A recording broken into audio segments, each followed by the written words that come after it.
कहते हैं ओम बिरला कोटा दौरे पर है तो भी कई सौगातें संसदीय क्षेत्र को मिलने वाली है। रेल यात्रा आम जनता की यात्रा है और आम जनता रेल में यात्रा करता है, इसलिए रेल यात्रा सुगम भी है, सस्ती भी है, सुरक्षित भी है। मैं खुद भी हमेशा मेरी प्राथमिकता रहती है ट्रेन में चलने की। मैं तो जब कोटा से जयपुर भी हमेशा ट्रेन से जाता था, जब विधायक था जब भी, और ज़िंदगी में हमेशा सफ़र मैंने ट्रेन से किया। आज मैं दिल्ली से कोटा आज भी ट्रेन से जाता हूँ। तो मुझे लगता है कि ट्रेन सबसे सुरक्षित यात्रा, सस्ती यात्रा है, आरामदायक यात्रा है। इसलिए ट्रेन सुविधाओं को और बेहतर बनाया जाए, यात्रियों के अनुकूल बनाया जाए और यात्रियों को हर छोटे स्टेशन पर पर्याप्त सुविधाएं मिले। इसलिए आज हम चल रहे हैं कोटा से लाखेरी की ओर। लाखेरी में कई छोटे स्टेशन आएंगे, केसरायपाटन, कापरेन, लाखेरी, इंद्रगढ़। इन सारे स्टेशनों को भी यात्री सुविधाओं की दृष्टि से बेहतर बनाया। आप देख रहे होंगे किस तरीके से आज हज़ारों यात्री यहाँ पर यात्रा कर रहे हैं, इंतज़ार करते रहते हैं ट्रेन में खड़े। तो वो जो इंतज़ार करते रहते हैं यात्री, उनको तमाम तरीके की सुविधाएं मिलनी चाहिए। उनकी बैठने की व्यवस्था होनी चाहिए, पीने का पानी होना चाहिए, बेहतरीन शौचालय होना चाहिए, स्टेशनों पे साफ़ सफाई होनी चाहिए। और गर्मी सर्दी के टाइम कवर्ड इलाका होना चाहिए, गर्मी के टाइम कूलर या ठंडा इलाका हो। क्योंकि आप देखते हैं कि कितने लोग बहुत देर, एक दो घंटे पहले यात्री आ जाते हैं, और इसलिए स्टेशनों को बेहतरीन सुविधाएं युक्त बनाएं।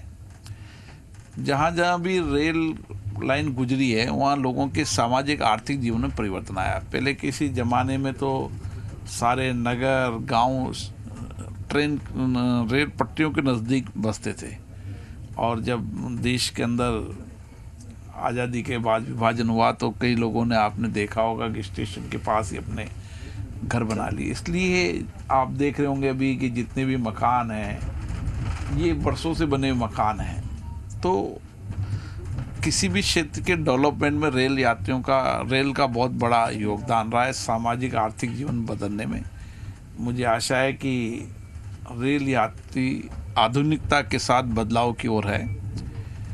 देश के प्रधानमंत्री ने उस बदलाव को नए सिरे से शुरू किया है कि अच्छी ट्रेन चले, हाई स्पीड ट्रेन भी चले और यात्रियों की सुविधाओं के लिए व्यापक इंतजाम हो। और ये बदलाव आप देख रहे हैं आने वाले समय के अंदर। Road connectivity, rail connectivity, air connectivity, जल कनेक्टिविटी, एक गति शक्ति, प्रधानमंत्री गति शक्ति योजना बनाई है। उन्होंने कहा कि तमाम चीज़ें जो साधन हैं, चाहे साधन यात्रियों के हों चाहे सामानों के साधन हों, उन सबको कनेक्ट करें एक दूसरे से। जैसे पोर्ट से कोई सामान निकला तो सीधा पोर्ट में जाए और पोर्ट से निकल कर सीधा रोड पर आ जाए, या रेल कनेक्टिविटी से जुड़ जाए। जल यान में छोटे छोटे यान चले जो लोगों की सस्ते भी हैं, नज़दीकी भी बनाते हैं, उस दिशा के अंदर भी काम हो रहा है। देश नए विकास की ओर बढ़ रहा है। मुझे लगता है कि व्यापक परिवर्तन आएगा इससे।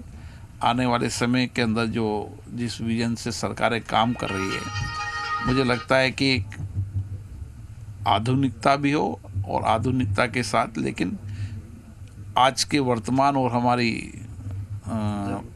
ज़रूरतें पूरी हो, लेकिन उसके साथ साथ हमारा अतीत भी ध्यान रहे। क्योंकि भारत तो लोकसभा अध्यक्ष